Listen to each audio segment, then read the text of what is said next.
అందరూ కూడా నమస్కారం. నేను గతంలో ఎన్నికలప్పుడు వచ్చిన ఈ జూబ్లీస్ అంటే అద్దాల మెడలు హంగు ఆరుబాటలు ఉన్నాయనుకోండి. నేను పోయినసారి దీప్ రెడ్డి గారు పోటీ చేసినప్పుడు వచ్చి చూస్తే మొత్తం మురికి ఉప్పులు పాత పడ్డ ఇల్లు తప్ప ఏం లేవు. అంత పట్టి రోడ్డు పైన పడాలి ఏం లేవు. నేనన్నా ఇప్పుడు పోటీ చేయడానికి ఇద్దరు వస్తున్నారు. ఒకరు బీఆర్ఎస్ వాళ్ళు, ఇంకోళ్ళు కాంగ్రెస్ వాళ్ళు. 10 సంవత్సరాలు ఇదే రాష్ట్రాలైన బీఆర్ఎస్ వాడు మంచి పాలన అందిస్తే ఇవాళ జూబ్లీస్లోకి మురికి కుప్పలు ఉంటుండేనా అన్న. ఇలా కారకులు ఎవరు? బీఆర్ఎస్ వాళ్ళు. ఇక మేము 2 సంవత్సరాలు 100 రోజులనే జూబ్లీస్ అద్దలక పెరిపిస్తామన్నారు కాంగ్రెస్ వాళ్ళు. ఎవరు ఇచ్చిరా అన్న? నేను అందుకే జూబ్లీస్ వాళ్ళు వేడుకుంటున్నా అన్న. పోయినసారి బీఆర్ఎస్ మీద కోపంతో కాంగ్రెస్ పార్టీకి వేసారు. ఏమిందే వాళ్ళు చిప్ప చిక్కిచ్చారు, చిప్ప కూడా చూసుకున్నారు. ఇప్పుడు మళ్ళా మీరు కాంగ్రెస్ వాళ్ళ మీద కోపంతో బీఆర్ఎస్ వేసిరు అనుకో, మీ కొంప కొల్లేదవుతుంది. ఎందుకంటే వాళ్ళు ఇద్దరు గెలిస్తే ఇన్ని రోజులు చేసింది ఏంది అంటే ఇక్కడ పెద్ద బిల్డింగ్లకు పర్మిషన్లు ఇచ్చుడు, వాళ్ళ దగ్గర కమిషన్లు తప్పుడు, కాస్ట్లీ ల్యాండ్ కబ్జా చేసుడు తప్ప వాళ్ళు చేసింది ఏం లేదు. సైకిల్ మీద తిరిగే స్తోమత లేనోడు, సైకిల్ కూడా లేనోడు బీఆర్ఎస్ వాడు ఇలా కార్లు కొనుక్కొని మెడల కిలోల బంగారాలు వేసుకొని ఇలా రోడ్ల మీద తిరుగుతున్నాడు. మొన్నదాకా ముడత చెట్టుకొచ్చుకొని మూల కొన్న కాంగ్రెస్ వాళ్ళు ఇలా కార్లు తిరిగి కబ్జా చేసి మనం దోచుకోవడానికి సిద్ధమయ్యారు. కాబట్టి మళ్ళీ కోరుతున్నాను, వాళ్ళిద్దరు ఒకటే కలిసి తెలంగాణ రాష్ట్రాన్ని వాళ్ళు ఏ విధంగా దోచుకున్నారో వీళ్ళు అదే విధంగా దోచుకోవడానికి సిద్ధమయ్యారు. మేము మా కిషన్ రెడ్డి గారి నాయకత్వంలో అభివృద్ధి పేరుతో మేము వస్తున్నాం. ఇలా వాళ్ళిద్దరు మతం పేరుతోని మిమ్మల్ని మోసం చేయడానికి వస్తున్న విషయాన్ని ఒక్కసారి జూబ్లీస్ నియోజకవర్గంలోని ఓటర్ మహాశయులందరూ గుర్తియాలి. ఇలా వాళ్ళందరూ బీఆర్ఎస్ పార్టీ 10 సంవత్సరాలు 3000 ఇస్తానని ఆడోళ్లకు, ఎక్కడైనా 3000కు ఆడోళ్లకు పెన్షన్ ఇచ్చిందా ఒక్కసారి చెప్పండి.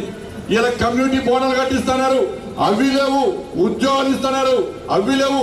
మొత్తం రోడ్లు వేస్తున్నారు, అవి ఇలా బీఆర్ఎస్ పార్టీలు. ఇలా కాంగ్రెస్ పార్టీ వాళ్ళు 2500 రూపాయలు పెన్షన్ ఇస్తున్నారు, తులం బంగారం ఇస్తున్నారు, స్కూటీలు కొనిస్తున్నారు. వాళ్ళు అవియలే. ఇవాళ ఈ 2 పార్టీలు మోసం చేస్తాయి. కాబట్టి ఇవాళ నరేంద్ర మోడీ గారి ప్రభుత్వం మీరు ఇక్కడ కిషన్ రెడ్డి గారిని గెలిపించిన తర్వాత ఈ భాగ్యనగరానికి 1000 కోట్ల రూపాయల నిధులు తీసుకొస్తున్న విషయాన్ని ఇలా భాగ్యనగర్ సమాజం జూబ్లీస్ నియోజకవర్గం ప్రజలు ఆలోచించాలి. ఇవాళ మళ్ళీ గెలిపించండి. కిషన్ రెడ్డి గారి నాయకత్వంలో ఇవాళ దీపక్ రెడ్డి గారిని గెలిపిస్తే ఇలా హైదరాబాద్కి వచ్చే నిధులను ఇవాళ జూబ్లీస్ కు తరలించి ఈ జూబ్లీస్ ను అందంగా తీర్చిదిద్దే బాధ్యతను మా కిషన్ రెడ్డి గారు తీసుకుంటారన్న విషయాన్ని ఒక్కసారి ఆలోచించండి. ఎందుకంటే నిన్న మీరు చూసారు, వీళ్ళు ఏం చెప్తే వాళ్ళు చేస్తారు. బీఆర్ఎస్ వాళ్ళు ఏం చెప్తే కాంగ్రెస్ వాళ్ళు చేస్తారు. అరే మంచిర్యాలలో మా కార్యకర్తను వేధిస్తే, కాంగ్రెస్ వాళ్ళు వేధిస్తే మా మధుకర్ అనే కార్యకర్త ఆత్మహత్య చేసుకున్నాడు. నేను రామచంద్రరావు డిమాండ్ చేస్తాం, వెంటనే వాళ్ళని అరెస్ట్ చేయాలంటే ఈ కాంగ్రెస్ పార్టీ ప్రభుత్వం పట్టించుకోలే గుండాలు అరెస్ట్ చేయడానికి.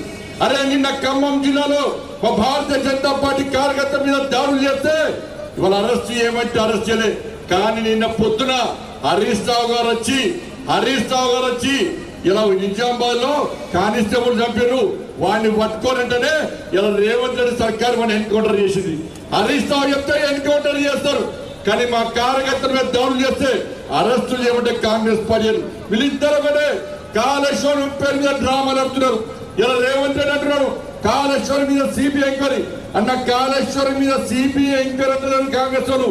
మేడిగడ్డ అన్నారం సుందిల్ల పేరు చెప్తుంది తప్ప కాళేశ్వరం అనే పేరు తీయకుండా ఇలా బీఆర్ఎస్ పార్టీని కాపాడే ప్రయత్నం చేస్తున్నారు. కాళేశ్వరం నుంచి మేము మిమ్మల్ని కాపాడుతాం, మూసీతో దోచుకుంటే మేమే మాట్లాడడం, కాళేశ్వరం మీరే మాట్లాడకండి, మూసి మీద మేమే మాట్లాడమని చెప్పి లోపాయకారి ఒప్పందం కుదుర్చుకొని ఈ 2 పార్టీలు మోసం చేస్తున్నారు. నిజంగా కాంగ్రెస్ పార్టీకి బీఆర్ఎస్ పార్టీ మీద విచారణ చిత్తశుద్ధి ఉంటే డ్రగ్స్ కేసు ఏమైంది, ఫోన్ ట్యాపింగ్ కేసు ఏమైంది, కాళేశ్వరం కేసు ఏంది, ఈ ఫార్ములా కేసు ఏమైంది, వాళ్ళ విద్యుత్ కొనుగోలు కేసు ఏమైంది, వాళ్ళ ఫామ్ హౌస్ కేసు ఏమైంది, ఏ ఒక్క సంఘటన మీద బీఆర్ఎస్ చర్యలు తీసుకోవడానికి కాంగ్రెస్ పార్టీ సిద్ధం లేదు. అందుకే ఈ రెండు పార్టీలు ఎంఏ పార్టీని మెప్పు వదలని ప్రయత్నం చేస్తున్నాయి. అరే ఎంఏ పార్టీ వాడికి గెలిచేవాడు వీళ్ళిద్దరు జోకర్లు, వీళ్ళు మాకు సొమ్ము వేయడానికి సిద్ధమని చెప్పి ఈ రెండు పార్టీల నుంచి ఎంఏ పార్టీ వాడు నవ్వుకుంటాడు. ఇక ఎంఏ పార్టీ వాడు దేశం అంతా పోటీ చేస్తాడట. బీజేపీని ఓడగొట్టడానికి దేశం మొత్తం తిరుగుతున్నాడు, కాళ్ళకు బల్పం పెట్టుకొని తిరుగుతున్నాడు బీజేపీ అని చెప్పని. బీహార్ కూడా పోటీ చేస్తున్నాడు. అరే మా జుబ్లీస్ లో తుర్కోల ఓట్లు ఎక్కువ నేను విరవిగా ఎంఏ పార్టీ ఇలా జుబ్లీస్ లో ఎందుకు పోటీ చేస్తున్నదో ఎంఏ పార్టీ స్పష్టం చేయాల్సిన అవసరం ఉంది. నీకు దమ్ములేదా, నీకు చేతనైతేదా? అరే హైదరాబాద్ నీదనుకున్న ఎంఏ పార్టీని పోయినసారి జిహెచ్ఎం ఎన్నికల్లో భారతీయ జనతా పార్టీ కార్యకర్తలు నా హిందూ సమాజం ఓటు బ్యాంక్ మారి ఏ విధంగా తిమ్మ తిరిగే విధంగా సమాధానం చెప్పిందో ఈ జుబ్లీస్ లోని హిందూ సమాజం ఆలోచించాలి. ఇలా ఎంఏ పార్టీ ఇలా దోబుతుందన్న. ఇలా ఎంఏ పార్టీ ఏమంటుంది? అన్న వేడు అన్న కాంగ్రెస్ పార్టీ అట, తమ్ముడేమో బీఆర్ఎస్ పార్టీ అట. అన్న వేడు అన్న వైకి రేవంత్ రెడ్డి కలిసిడు. అన్న అన్న అన్న మా తమ్ముడిని కేసీఆర్ పిలిచిందట 200 కోట్లు ఇస్తానన్న బీఆర్ఎస్ పార్టీ సపోర్ట్ చేస్తే మరి నువ్వేమి ఇస్తావన్నంటే నేను దోసావు కవడిస్తా అని చెప్పి అన్న వైకి రేవంత్ రెడ్డి సంకలనం వచ్చాడు. ఇక తమ్ముడు కేసీఆర్ దగ్గరికి పోయాడు. KCR sir uncle uncle uncle ఇంక అంకుల్ అవుతాడు. అంకుల్ అంకుల్ అంకుల్ మా అన్నవై రేవంత్ రెడ్డి కలిసిడు 200 కోట్లు ఇస్తాడా? వాడిచ్చింది నేను ఇస్తా అని చెప్పి ఈడ దోసవు కరెక్ట్, ఆడ దోసవు కరెక్ట్. ఈ ఎంఏ పార్టీని యూస్ కూడా చివరస్తాలో ఇలా వేలం వేసి ఎంఏ పార్టీ పతంగిని ఎగిరేస్తున్నారు. ఎంఏ పార్టీ పతంగిని ఎగిరేస్తే దారం ఒక్కటే ఉంటది, కానీ ఎంఏ పార్టీ ఒక దారం రేవంత్ రెడ్డికి ఇచ్చాడు, ఇంకో దారం కేసీఆర్కి ఇచ్చాడు. గుంజేది గుర్తున్నారు. అలా బీఆర్ఎస్ పార్టీ పే చేసి బీజేపీ పే చేసింది. ఆ గతానికి పక్కా తెగొడతాం.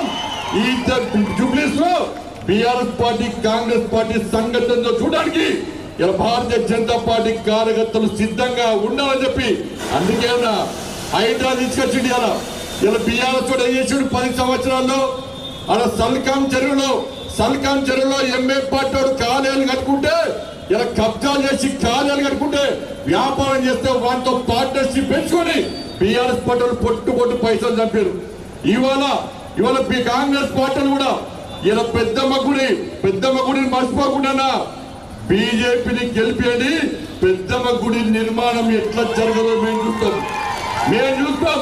అదే కాంగ్రెస్ పార్టీని గెలిపిస్తే ఆ పెద్దమ్మ గుడికి సంబంధించిన 11 ఎకరాలు ఎంఏ పార్టీకి రాసేయడానికి ముందస్తు అగ్రిమెంట్ జరిగిందన్న విషయాన్ని జుబ్లీస్ నియోజకవర్గం గుర్తుంచుకోవాలి. అందుకే భారతీయ